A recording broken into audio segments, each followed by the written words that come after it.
The older I get, the more I observe people my age grieving about how they aren't living up to their full potential.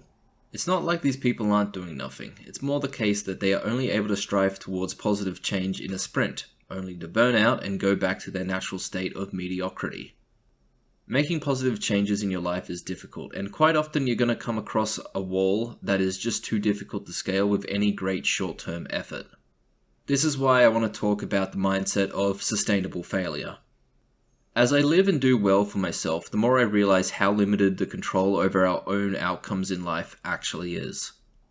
The vast majority of our decisions are done on autopilot with our instincts, past experiences, and environment guiding us from decision to decision. A favorite study of mine that showcases autopilot decision-making is the buffet study. Google had an issue where their employees were gaining a lot of weight.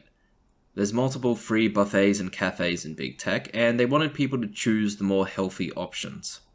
Instead of removing the unhealthy options, they just made the healthy options the first thing people come across and the unhealthy options the last thing people come across.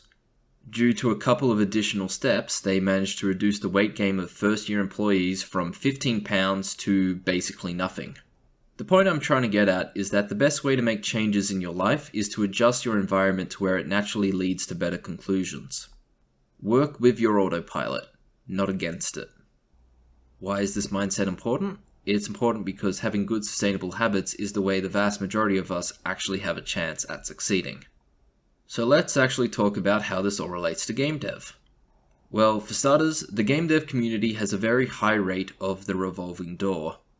People come in trying to learn how to make their dream game, either giving up at the tutorial stage or after they realize that their dream game isn't feasible.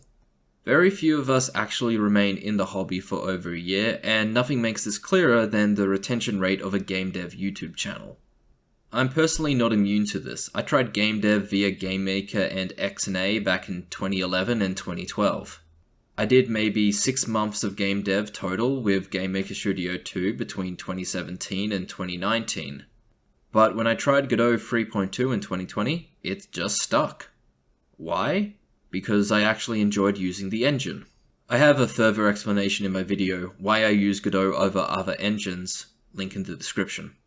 I've come up to 3 years of using Godot, and I've had some successes and some failures.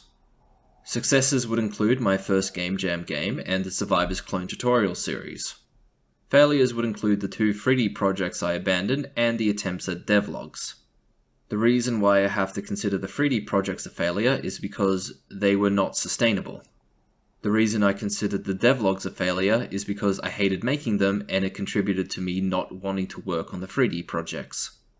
But despite all the time sunk into the failures, I am still making games and enjoying it.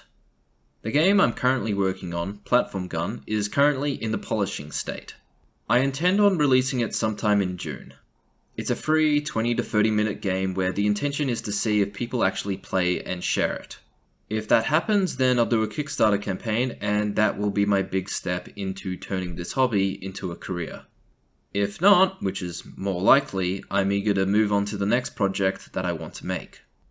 If the first big hurdle is trying to sustainably enjoy game dev, then the second big hurdle is trying to sustainably enjoy game dev while finishing projects. The 6-month cycle has worked for me as it results in a good enough end product that I think can be worth people's time, and more importantly, it's an enjoyable and sustainable development experience.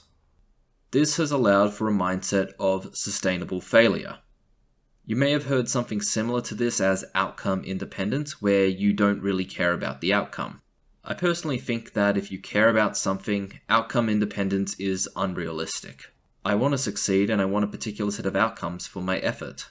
The important thing is being eager to try again when it doesn't work out.